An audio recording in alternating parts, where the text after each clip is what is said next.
mbokk yi tey danoo bëggoon a am information bu nu jox askanu Thiès Nord bi xaar ci ñi jógee ci grande coalition bi nga xam ne moo porté candidature président Macky Sall ñu wax leen comité électoral bi ci commune de Thiès Nord nan ko defee ak ñan ñoo ko jiite ak ñan ñoo war a lëkkalikoo pour jox ndam président Macky Sall ci soiru 24 février 2019 ginnaaw bu nu tànnee coordonnateur ak mandataire ci semaine ba la ñu génn ba tànn ci ñaar ginnaaw bu nu waxtaanee ñoom waa APR bi nga xamante ni nii ñoom ñoo jagloo woon ñoom lañ ñoo yeeyoo woon loolu pour tànn seen biir tànnoon nañ ci ñaar muy Seynabou Niéguène ak Maleye Diop leneen li nga xam ne ñi ko yeeyoo lan wax moo di ñi nga xam ne ñooy alliés yi mooy vice coordinateur yi ci loolu danoo xaajoon Thiès Nord ñetti pàcc ndax dañuy wax ni y'a zone nord dans Thiès Nord loolu ñi fi nekkoon 98 ba léegi di politique xam nañ ko danoo jàppoon ni amoon na lu fi amoon lu fi tëggoon ñu ko daa wax forum communautaire pour le développement de Thiès Nord ñu nekkoon ci ay acteurs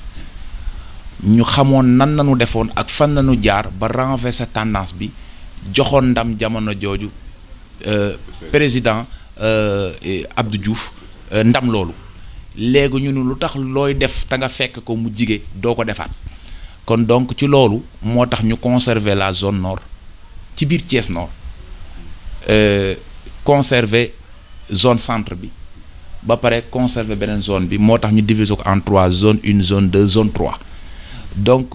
ni mu ko waxee zone 1 bi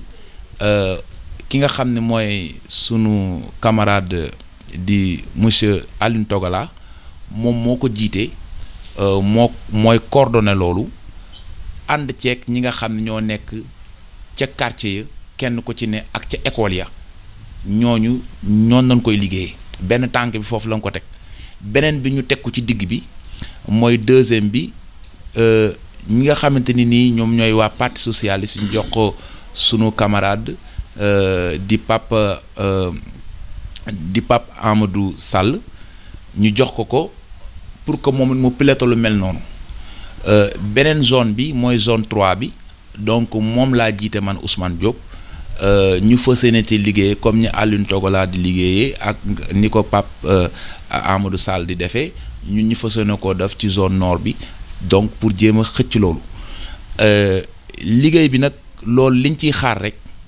mooy fexe ba bu coordination bi day wax ak ñi nga xamante ni nii ñoom ñoo nekk ci lëkkaloog parti bi liy jóge ci kaw ñoom ñu taataan ko léegi ñun suñu wàllu bopp ñun ñi nga xam ñoom noonu toftal ci ñoom suñu rôle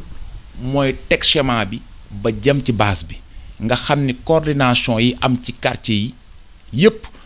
ñun dinañ taxaw teg ko ba nga xam lu rot loo xamante ni nii information loolu liggéey boo xam ne kële indi na ko pour teg ko ñun ñu xam nan nañuy def ba jàllale ko ci base pour ñu mën koo consommer mu méngoog li ñuy xaar donc loolu mooy sunu rôle te bu soobee yàlla dinañ dem ci ñi nga xam ne ñooy coordonné quartier yi ak ñi nga xam ne ñooy coordonné école yi ak ñi nga xam ne ñooy dem ba ci biir ñi nga xam ñoo nekk ci biir bureau de vote yi donc loolu lépp dinañ ci liggéey beneen bi mooy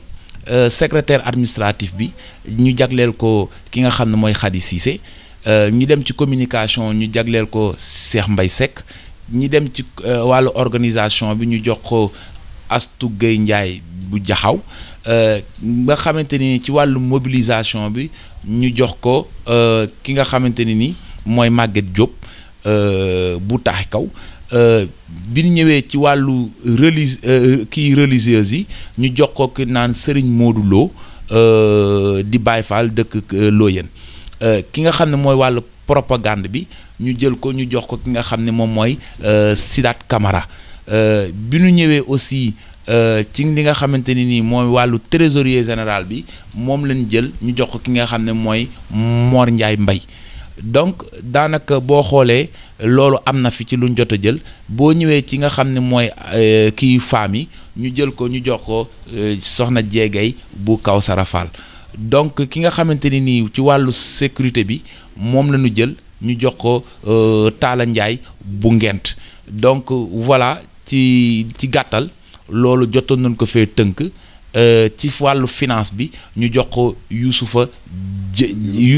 Diatta waaw Younous Diatta voilà donc loolu lépp Younous Diatta bi bokk ci mouvement mouvement suqali Sénégal bu Habib Niang donc loolu mooy li nga xam ne ni jot nañ koo tënk pour liggéeye ko pour jox président Macky Sall ndam à 90% fii ci Thiès Nord donc bu nee 90% donc dañuy liñ ciy namm mooy la daan xew dañ koy retourner waaw donc am na loo xamante ni moo daan xew ci Thiès Nord te ñun xam nañ ko donc tey dugal nañ ci suñu loxo loolu incha allah rabbi ni ñu toje suñu bopp ji ndax duñ ko wax waaye ñun xam nañ ko lenn daal mën naa leen ko wax bu nu jëlee mbir mi ba xaaj ko ñetti xaaj c'est parce que dañ koo saytuwaat ko ñetti xaaj yooyu dinañ ko doxale noonu xam niñ koy doxale ba nga xamante ni résultat biñ ciy xaar dinañ ko am beneen bi ci am solo nag mooy képp koo xamante ni nii nekkoon nga fa nga assister ci assemblée générale bi wala nga fa nekkoon facilitateur nekk ministre wala dara leelu xam nekkoon nga ci bii ñu ngi lay remercier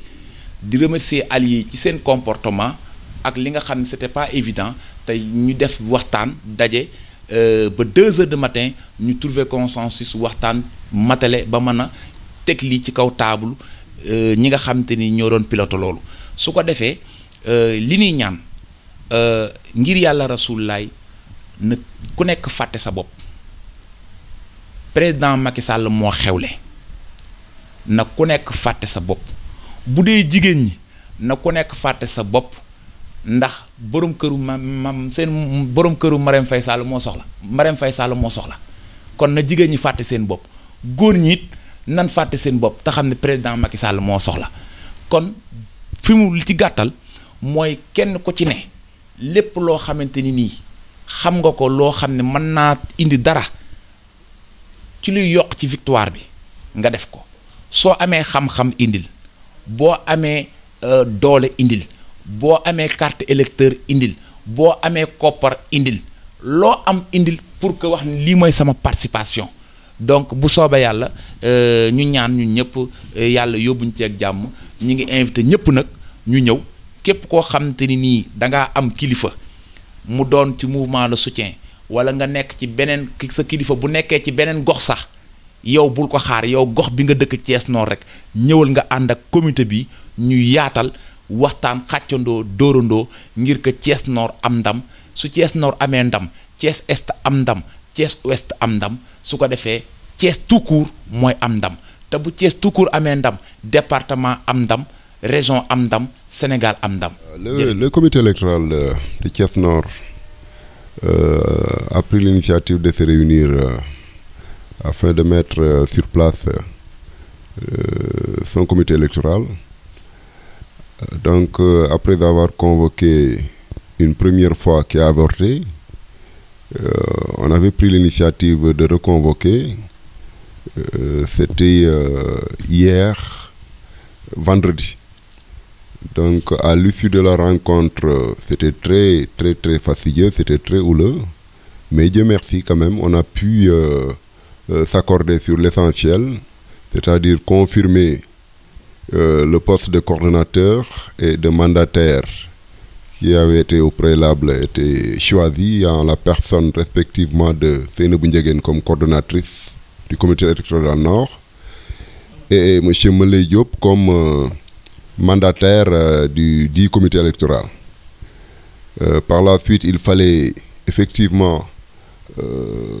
compléter le reste du bureau avec les alliés. C'est à ce titre que je suis avec M. Ousmane Diop, qui est de Fal Askan Wi, et de M. Talla Ndiaye, qui coordonne également un mouvement allié, et que nous représentons l'ensemble des alliés qui avaient tenu une réunion hier afin d'harmoniser pour voir les postes attribués à ces alliés. Et vraiment, je salue la maturité et la responsabilité des camarades alliés, puisque c'était pas évident du tout, dès lors que il y avait que 4 ou 5 postes à pourvoir, alors que nous savons tous que les partis alliés ainsi que les mouvements de soutien font une foultitude. Mais ce qui a prévalu, c'est vraiment leur maturité et leur sens de responsabilité, caractérisé par le fait que tous, ils sont conscients du fait que c'est le président de la République Macky Sall dont il s'agit aujourd'hui. Et vraiment, ils ont tous mis l'intérêt général devant, ce qui nous a permis vraiment d'harmoniser sans